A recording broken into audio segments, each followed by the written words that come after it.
Welcome to another episode of Draft Season. I am John Schmeelk, joined by the one and only Tony Pauline from Sports Kita. Tony, good to see you, man. Unfortunately, we had to skip last week. I was sequestered in a hotel in Tempe getting ready for the Giants to take on the 49ers. And the time change, and I just, short week, Thursday game, it was tough to get done. So now we got 2 weeks worth of games to talk about, Tony, which is always a good thing. It is. I hope you had nicer weather in Tempe than we've been having here on the Northeast, because it's been cold and dreary, and time to pull out the winter stuff if you're a runner like me. Yeah, I got a call from the wife this morning. How do you turn on the furnace? Because she was freezing working from home. So, yeah, I know what you're saying. It all depends. Do you prefer like 60 and rain out east, or do you prefer the 105 and go outside and melt on the sidewalk, which is what it was in Arizona? Yeah, but it's a dry heat, right? The humidity is not crazy. It was fine. No, it was hot as hell, but it was good. Giants came home 1-1 from that trip. All right, as you guys know, this is a draft podcast. It is not a Giants podcast. So today we're going to get into Tony's top 10 at this point in the season in terms of where he's at. A lot of big-time school players in that list, and then we'll go over some of the big games this week and how that maybe changed some of our impressions of some of these players. And Tony, it should surprise no one, even for you, a guy who is generally not as high on quarterbacks on the hype train as other people are, that Caleb Williams is sitting at number one for you on your top 10. As you said, I'm very conservative about quarterbacks, and I like to take a step back when the hype machine is rolling. But when I saw Williams, I saw a guy who is a dominant presence on the football field, a guy who can make mountains out of molehills, a guy who is tough, a guy who has got a terrific arm, very athletic, great presence on the field. He's got to improve his accuracy a bit. He's not inaccurate, but his pass placement has got to improve a little bit. And when I talk to people, they say the leadership and the personality that you see on the field translates off the field, that he is a different kind of player. Because I talk to a lot of people with my rankings about Drake May versus Caleb Williams, and they said not only Caleb Williams a great leader on the field, he does it off the field, and teams are going to absolutely love him in the offseason. So this time I kind of bent the rules for myself. I went against the norm for myself, and Caleb Williams is at the top pretty significantly. He just does magical things. Like, there are plays in every game where you just go, wow, did he just make that throw on the move, throwing across his body, placing it over somebody's head while he's falling out of bounds? The ability to avoid the rush, Tony, off platform. He just does special things that 98% of quarterbacks are just physically incapable of doing. And USC is not a good team. I mean, USC it's Caleb Williams and everybody else. I mean, they're ranked number 5 in the nation or something like that, and it's singularly because of that guy. When you look at USC from a pro prospect point of view, I mean, they don't have a lot of talent there, and it's one guy carrying basically the whole team. Now, a lot of things that he does on Saturday, it's going to be a little bit more difficult to do on Sunday, but still, I mean, everything I hear about him off the field, in the classroom, basically point to a guy that is your quote-unquote franchise quarterback. Look, and the comp is Patrick Mahomes, and I understand how ridiculous that comp is. Patrick Mahomes could very well turn out to be the best quarterback in the history of the league, or at least, if he keeps going along this trajectory, and I understand that's high praise, but that's just the way he plays. Everything is so fast and loose, Tony, but he does it with a purpose. You know what I mean? He kind of has found that balance between street ball and real football in a way that just works. And the thing is, that opposing defenses are trying to game plan for him. They're trying to get him into situations where it's impossible for him, like they do with Patrick Mahomes, yet he just delivers. And like I said, he doesn't have great tools around. He doesn't have great skill players around him. He doesn't have an outstanding offensive line. He'll probably tell you differently, as we saw, remember last year during the Heisman Trophy, when he received the trophy, he brought his whole offensive line there. But that's part of the off-the-field leadership that people have been boasting about him. Things like that, bringing his offensive lineman to the Heisman Trophy presentation last year when he won. Yeah, USC takes on Colorado this week. We saw what Oregon was able to do against that Colorado defense. I imagine that Caleb Williams might have just as much luck. Instead of going 1 to 10 here, Tony, you actually have 2 other quarterbacks in your top 10. So let's hit the quarterbacks first, then we'll hit the rest of the guys, all right? So coming in at number 4 on your top 10, Drake May, quarterback, North Carolina. Not a surprise. This seems to be the consensus number 2 quarterbacks on most people boards, and he is more of your traditional pocket passer than Williams. Bigger guy, probably a stronger arm, very cognizant of what's happening on the field. He can pick up yardage with his legs when he needs to, but he's not a guy that you're going to have a lot of design quarterback runs for. I like his awareness. I like his poise. It's sort of a situation this year at North Carolina, like Caleb Williams, that he doesn't have great weapons around him, especially with the NCAA mind-boggling, not giving Quintez Walker, the receiver, another year of eligibility, denying him that. But a guy who's a real leader. I mean, does a great job, just carrying that offense and finding ways to get things done. I think he's more of your, if it was 15, 20 years ago, you're probably looking at Drake May as the number 1 quarterback in this year's draft, because you're looking at Caleb Williams as a smaller guy, sort of a helter-skelter, sandlot type of quarterback. And 15, 20 years ago, you wanted that more of that disciplined quarterback, but the game has changed a la Patrick Mahomes, which is why Williams is ahead of Drake May. A lot to like about Drake May. I don't know that if you run an RPO type of offense, you're going to want Drake May there, but he definitely has starting ability. I don't want to anoint him as a franchise quarterback at this point in time, but I think he has those traits. You just mentioned size real quick. So Caleb Williams, 6'1", 215. Yeah, I don't know about that. I mean, that's what he's listed at. I think he's going to be a little bit shorter and a little bit smaller come combine time. Interesting. Did you think he's going to be sub 6 foot? I think he'll probably be about 6 foot, 6.5 inches. I mean, he looks small on film, and I know people who've been around him, and they've told me, yeah, he's maybe 6 foot tall. See, this is why we have these conversations, Tony. Drake May, the listed is height and weight is 6'4", 229. So he's kind of that more traditional, old school NFL size and weight. You mentioned pocket passer, but he is a good athlete. It's not like he's, sitting back there and he's a statue and he can't move. So he checks all the boxes. In a normal year, Tony, for example, in last year's class, you would have Drake May ahead of Bryce Young? It would be very close. If I had Bryce Young ahead of Drake May, it would. I mean, the thing about Bryce Young is I like the clairvoyant. I like the quarterbacks with the great intelligence, and that's what Bryce Young is. Obviously, May has the size advantage. He's got the arm strength advantage. He's got a lot of physical advantages. It depends on what you want. You want the guy that can mentally absorb and just see everything so incredibly well, which Drake May does, but Bryce Young is special at. Or do you want the more physical specimen? I probably would have had Drake May rated higher in January than Bryce Young. But I think as we went through the process, the more I found out about Bryce Young, when people were calling him a genius or referring to him as a genius, I probably would have flipped the two. There would have been just a tiny bit of spread between them. And Bryce Young has had a bit of a rough start here to his NFL career, but a lot of that's to do with what's going on around him than I think Bryce Young specifically. Quarterback situations do matter.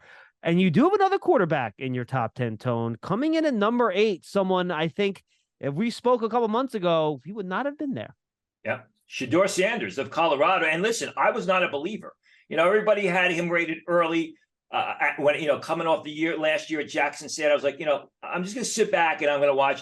And this cat from the get-go has done nothing but impress me. It's not just the physical skills, it's the decision-making. It's the ability to see the field. Yes, I know they got pummeled by Oregon. Understandable. I mean, that was eventually going to happen. But you watch Sanders, whether it be the way that he continually responded against TCU, or whether it was that last drive against Colorado State when Colorado was down by 8, I think they were pinned inside their 5-yard line. He drove 95 yards down the field, and then they had to score the 2-point conversion, and then he wins the game in overtime. There's just so many things to like about Shedeur Sanders. He needs some work in certain areas of the game, but he's not as big as Drake May. He's got the Drake May arm. He's got a terrific arm, and he's got that Caleb Williams mind. He's got it going on between the ears. Obviously, the bloodlines from his dad. I mean, there's just so much to like about this guy, and he has been so impressive, except for the bump in the road against Oregon last week. He has been so impressive, and, it's one of those situations where I was like, I'll see it when I believe it. And in those first 3 games, Sanders made a believer out of me. Now he's listed 6'2", 216. Do you think he's going to come in smaller than that too? They always do. But still, I mean, if he's 6'1", 6'1 and a quarter, 212 pounds, so what? I mean, the way he moves around, the quickness, the arm strength. And again, it's not just the physical skills with Sanders. He's got it going on between the ears, which is super important, so important at the quarterback position. He does hold the ball a little bit, Tony. He's taking some sacks. That's the only thing that I've really seen that I have like, maybe I would be concerned a little bit about that. But you're right. He's been impressive. And again, let's go back to what we said about, Caleb Williams. He doesn't have great, I mean, he's got some players, Travis Hunter, until Travis Hunter got hurt, but he doesn't have great skill players. They play great team ball. There's no doubt about it. But I mean, there's not a lot of, you're not looking at a lot of those guys right now. You could be as, very early draft picks in the NFL. That may happen over the course of the next year or so. Tony, real quick, I know this is kind of off topic, but you mentioned Hunter. We haven't talked about him yet on this show. For the fans that don't know, he's a two-way player that's basically, until he got hurt, I guess that was 2 weeks ago now, was playing basically a full game on offense and defense. He's not draft eligible yet. He's just a sophomore. But do you see him long-term as a wide receiver or as a corner? How do you view him? I got to watch more of them, to be honest with you. Okay. Until these guys, I watch the games on television. When I'm watching Travis Hunter, I will really break it down over the summer because, as you said, he's not draft eligible. So there's so many of the other draft eligible guys. He's an exciting guy. He's an athletic guy. I mean, the priority always used to be the shutdown corner over the receiver. Now the game has changed. And I think, it's basically TBD, to be determined, as far as Travis Hunter's concerned. All right, real quick, do you have any other quarterbacks that are close to a top 10 for you, or are those 3 kind of standing apart from the rest? No, Quinn Ewers is sort of in the middle of round 1 for me. I do like Quinn Ewers a lot. You talked about Sanders holding the ball a little bit too long. I think with Ewers, the one thing that concerns me about Ewers, who is number 12 on my board when I look at my he is close right now, is that he kind of takes a while to make his decision. But I mean, he is your prototypical vertical passer, gunslinger. We talked about it on the last show with the Texas Alabama game. Yeah, he's your, he's a prototypical pocket passer in the NFL that, will just throw the ball down the field. A lot to like about his game. I'd like to see him pull the trigger a little bit quicker mentally. Yeah, absolutely. 100%. All right. Next 2 guys on your list at 2 and 3, Tony, I'll pack them into a package here because I think we talked about both a bunch already on the show. 2 skill position guys, not surprisingly, Marvin Harrison Jr. out of Ohio State and Brock Bowers out of Georgia. Yeah, I mean, Harrison is all he's cracked up to be. He meets the hype. And, when we had Bruce Feldman on in one of the opening shows this year, he talked about how, Harrison is going to test off the chart. It's not, he's going to run a fast 40, and he's been working on his short shuttle. He's been working on his 3-cone, which I think is something, that quickness in and out of routes. Yep. But he's a big imposing target. Teams have to focus on him. When you get that type of guy, look at Garrett Wilson with the Jets, when they're able to get the ball to him. When you got that big receiver that can dominate the game, and you got to shade your safety over, you got to make sure that he's got one man on him and another guy watching him. It opens things up for the rest of the offense. That's what Marvin Harrison does. Brock Bowers, again, go back to what Bruce Feldman told us. I mean, he's going to be an outstanding athlete, could run under 4.5 if he comes to the combine at 230 pounds. And as I said, he is basically a receiver in a tight end's body. He's a guy who gets down the field. He'll win out for the contested throw and in a crowd. He's able to beat the safeties down the field, linebackers down the field. And he's not a bad blocker, especially in motion. He's actually a very good blocker in motion. They don't use him in line all that much.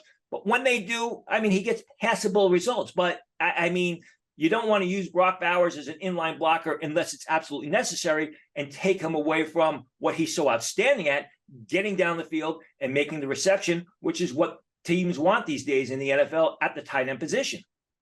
Next 2 guys, again, Drake May was at 4, at 5 and 6, Tony. One guy we've talked about going back to last year, Olu Fashanu, the offensive tackle out of Penn State, their left tackle. And then Chop Robinson, someone you talked about on the last show too, who just has every tool imaginable as a pass rusher.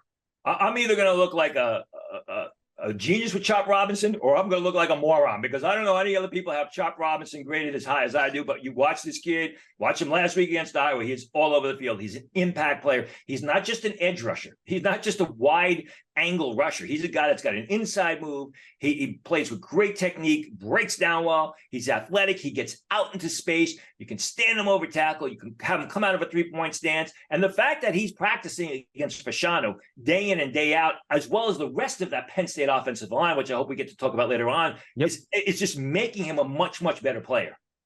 All right, let's go to number 7 now. By far the best name in the draft, Tony. Kool-Aid McKinstry, the cornerback out of Alabama. I know they've been a little disappointing this year, but you have not been disappointed in him. You can't be. I mean, he is cool, without a doubt. I mean, he is a shutdown corner. And again, he's one of those guys that I came into the season, okay, let's see, because there's usually all hype.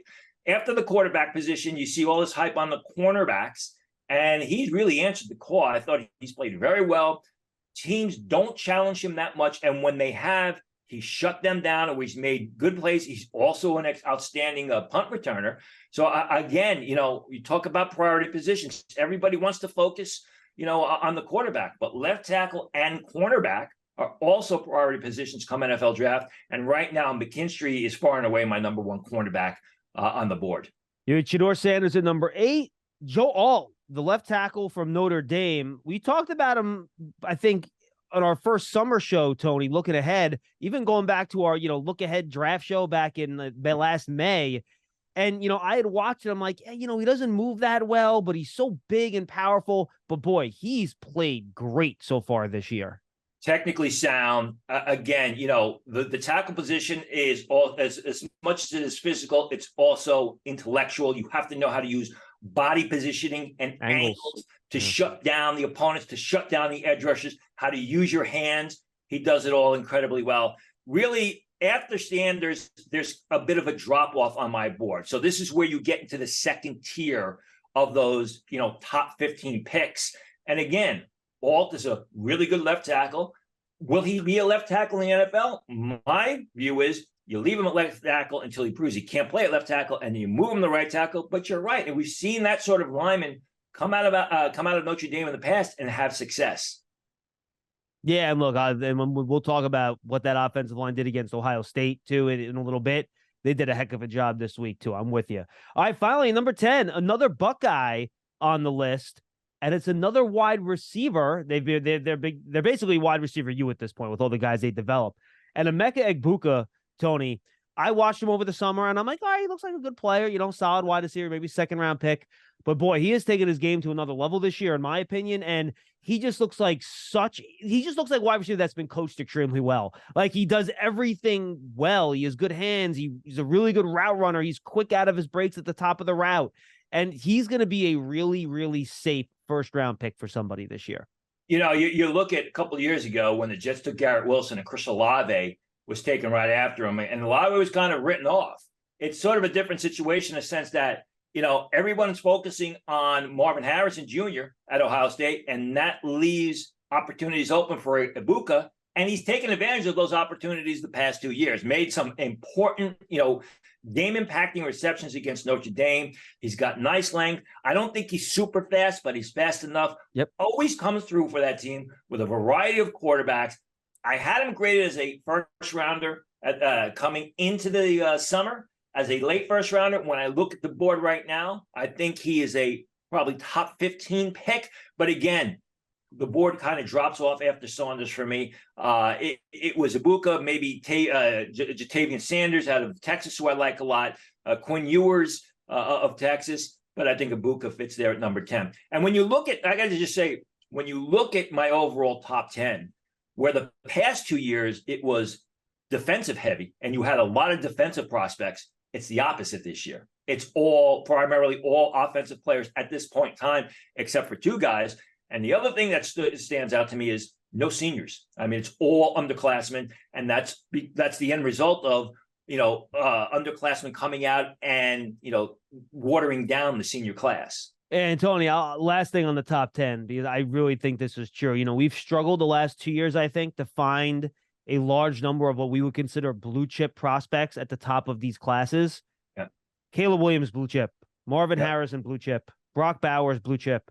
Fashanu, blue chip. Drake May, blue chip. There are some real high quality prospects that would be, top 5 picks in most drafts in this year's class, at least early on.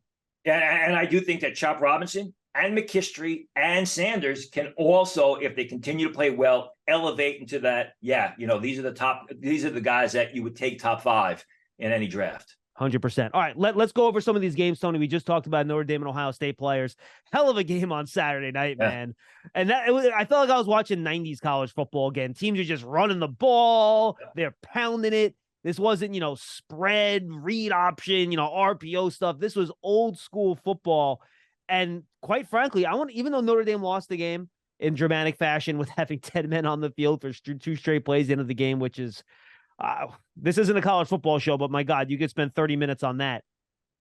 Boy, the job their front did against a very good Ohio State front that has multiple, like 4 or 5 guys that'll go on day 1 or 2 of this draft, more likely than not. They did a heck of a job just running it right down Ohio State's throat.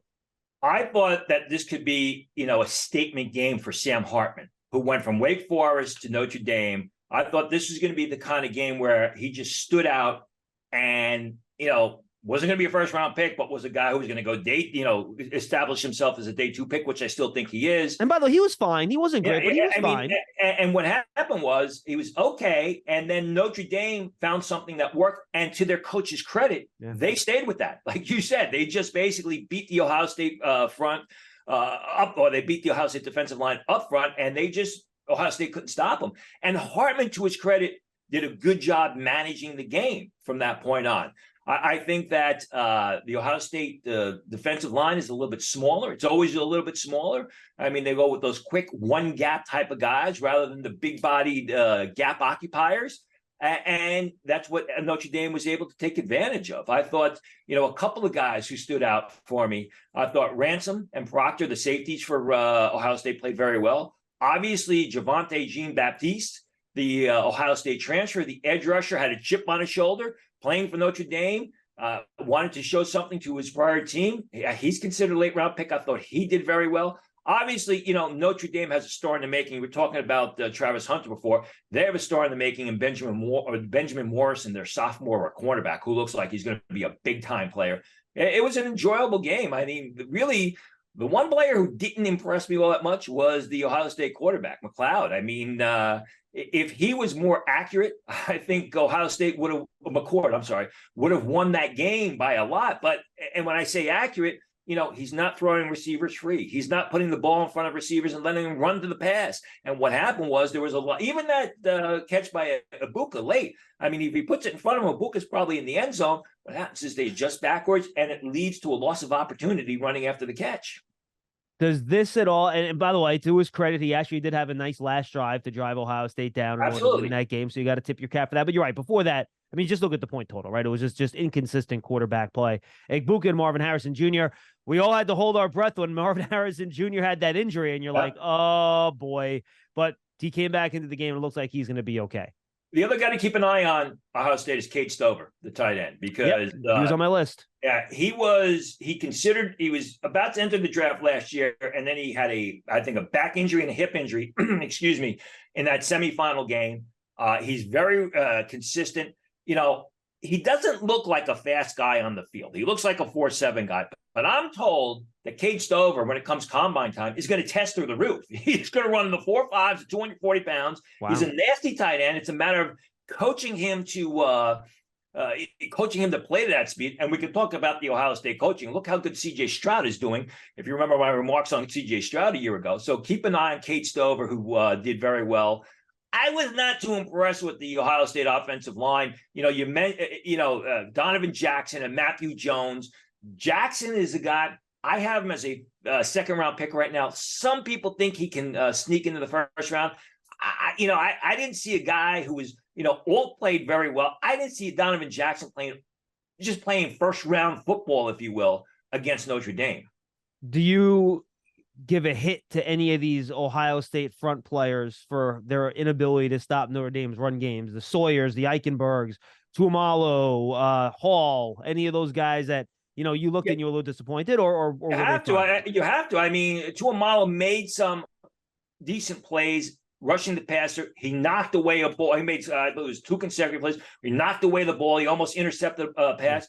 But Michael Hall Jr., I mean, he was, I didn't really hear his name all night. And Eichenberg was another one. You expect Eichenberg, when they're running the ball, Eichenberg's forte is he stacks well against the run. He's a terrific run defender. And he was making a lot of plays after the fact. You have to. And credit to the Notre Dame coaches, because they found what was working and they stuck with it. All right, let's jump to another game, Tony. Florida State and Clemson. Wondering what stood out to you in that game. Obviously, Florida State walking away with a big-time win. I think the Florida State defense. I mean, Florida State is going back. It looks like the Bobby Bowden type of defense, where they are a punch in the mouth, get up off the field, play hard. Shaheem Brown had a lot of nice plays. Tatum Bethune, the middle linebacker, nobody talks about him. Central Florida transfer. He's all over the field. Brandon Fisk, the transfer from Western Michigan, again, playing high-intensity football. Those are guys who are late-round, you undrafted free agent types of guys. I thought Jared Verse played very well. They had a difficult time stopping him. I mean, the Florida State defense just really, really impressed me, as did the Seminole receivers. I mean, you look at Johnny Wilson, you look at Keon Coleman. I mean, these are 2 bigger receivers who get up and compete to make the reception. They win out for the contested throws. They're not the fastest guy in the world. Johnny Wilson right now is on my tight end board. He's not on my receiver board. He's 6'7", by the way, for the fans that don't know him. 235 pounds as well. Yeah. But these are guys who use their size as a major advantage. I thought that the quarterback Jordan Travis played relatively well, but he's more of a RPO scattered and throws the ball all around the field, and the receivers got to go up and come down with the ball, and that's exactly what the 2 Florida State receivers did. Clemson, I thought had plenty of opportunities to win the game, made some bad choices, missed the field goal, and that basically sealed their own doom. Yeah, I just want to throw some more flowers towards Keon Coleman, who I think is going to be a first-round pick this year. He's big, 6'4". He can run. He creates separation. The contested catch stuff is excellent, Tony. If he tests really well, and I think we're seeing it with Jaden Reed too, right? Who was having a nice start to his NFL career. Right. That Michigan State offense last year was just a mess. That's where he transferred from, Keon Coleman. And I think you're seeing with a better quarterback and a better offensive program what he can do.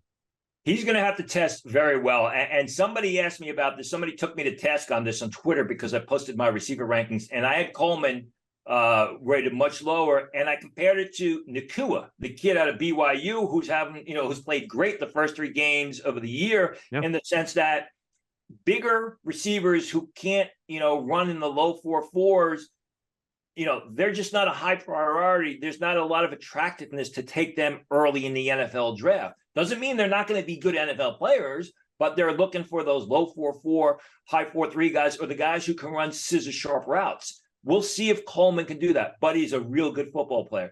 I got to say, from the Clemson side, I was a bit disappointed in Barrett Carter. I like him a lot. That slightly undersized, a more instinctive version of Trent Simpson.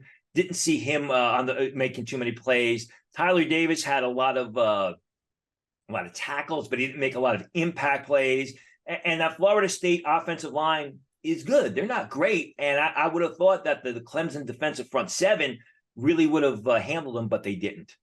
All right, let's go Texas Baylor, Tony. Texas blew out the Bears 38-6 in that game. We've talked a lot about some of these Texas prospects, but what did you want to add from there? Well, I mean, Texas has established themselves as one of the best teams in the country. This was a game where against Baylor, you thought maybe Texas would slide a little bit, but no. Quinn Ewers had a good game. Jatavian Sanders is an outstanding pass catcher. Donnie Mitchell had another game. And I guess the bigger story here is, how bad Baylor has looked, especially, this is the 2nd year in a row. You expect better things from Baylor. They usually have a good defense. I mean, a lot of those guys didn't even show up. It was surprising to me. I was glad for Texas because in preseason, I had them ranked very highly because of the NFL talent they had. And I'm surprised how, non-existent Baylor was. Gabe Hall, who was well thought of in some areas of the scouting community. I think he had one tackle and one pass defense. He was non-existent throughout the game against a decent Texas offensive line. But Hall is somebody that people think could be a top 60 pick, and he really didn't show up. Yeah, Texas, Quinn Ewers, 293 passing yards, a touchdown. Brooks, the running back, 106 yards, a couple touchdowns. Sanders, your tight end you love so much, 5 for 110. So Texas just keeps stacking wins and stacking impressive performances, Tony. They've done a really good job recruiting down there, and they got a very talented team. And more than anything else, the coach is making right decisions, because it's been an issue with coaching in the past. It seems Sarkisian has found the right formula. You don't see many teams blow out Iowa the way Penn State did, especially scoring that many points on what's always a very well-coached Iowa team. Now we know Iowa has issues on offense, but to shut them out is still a really nice job by Penn State with that huge victory. And I want to talk about the Penn State offensive line, because everyone talks about Fasciano, as well they should, because Fasciano is going to be a very early pick. But Penn State has got 4 guys on that offensive line who I think are going to be selected at some point in the draft. If they're not selected in the draft, they're going to be priority free agents. You look at the right tackle, Caden Wallace. I mean, he was dominating the Iowa defenders all night, and Iowa's got a decent defensive line. Caden Wallace, I think, is going to be a very good early day 3 pick. Sal Wormley, the big guard, another late round choice. Hunter Nazard, the former, I believe he came from Cornell, went to Penn State, played last year as a senior, returned for a second senior season. I mean, it's not just Fasciano on that offensive line for Penn State. They've got some outstanding, not only college blockers, but guys who project well to the next level. And then there's the defense that, I mean, in my opinion, right now, Penn State's the best team in the Big Ten. I think Penn State would beat Michigan. I think that if Ohio State really can't build off of the win against Notre Dame, they're going to handle Ohio State. I think the quarterback's playing well. He's not playing great, but he's playing well enough. And that defense is outstanding. I mean, you saw Chop Robinson all over the field, number 44. Even if he wasn't making the play, he was around the play. They've got so many good players on that defensive side of the ball, but no one talks about the total offensive line, and that offensive line is outstanding for Penn State. Yeah, Penn State has Ohio State on October 21st, and then they have Michigan on November 11th. So 2 big games to circle on the calendar for 3 of the most talented teams in college football in terms of draft prospects. Oregon State, Washington State, Tony. Not a game I expected to be on the list of games you wanted to hit this week, but here we are. Yeah, I mean, 2 teams that are going to be looking for a home real soon because, they got left out in all the college football realignment. I mean, in my opinion, this was a coming out game for Cameron Ward. If you watch the game, Cameron Ward basically took the game by the collar and just basically pummeled Oregon State. The score was 38-35. But it really wasn't that close because Oregon State needed a furious comeback to basically get back into the game. But it was Cameron Ward, over 400 yards of passing, 4 touchdowns, protected the football, an athletic guy. The thing about Cameron Ward is he's got all the physical skills. He's got a live arm. He drives the ball downfield. He can get outside the pocket and get the ball downfield with a flick of his wrist. He's got enough foot speed to make plays with his legs. The accuracy was an issue because he used to scatter the ball all around the place. I'm seeing improvement in the accuracy. And when you have a game like that, where you basically just pounded your opponent into the ground early on. And like I said, the score was not as indicative of the game because Oregon State needed a furious comeback. I think they scored 21 points in the final quarter to come back. But I really like what I saw from Cameron Ward in that game. In my opinion, that was the coming of age for Cameron Ward. I think he's shown a lot of improvement in his game. Absolutely. All right, finally, Arkansas, LSU, Tony. SEC matchup there. What you like? We talked about Neighbors, the wide receiver, a couple of weeks ago. And I said that I thought that his future was basically connected to the quarterback, Jaden Daniels. Jaden Daniels has played really well the past couple of weeks when they pounded Mississippi State, played well this week. And as a result, we're seeing Neighbors play off the charts. I think he had over 200 yards receiving against Mississippi State, another 130 yards this week against Arkansas. That's got a good defensive secondary, 8 receptions. So I think you're seeing Jaden Daniels starting to play as well as he did at the end of the 2022 season, which is going to help his draft stock. And Malik Neighbors, who I'm told will enter the NFL draft, is going to start to establish himself in that second tier of receivers eligible or available in the 2024 NFL draft. Tony, good stuff, my friend. We'll talk to you next week, bud. Look forward to it, John. For Tony Pauline from Sports Kita, I am John Schmeelk. We will see you next time for another episode of Draft Season.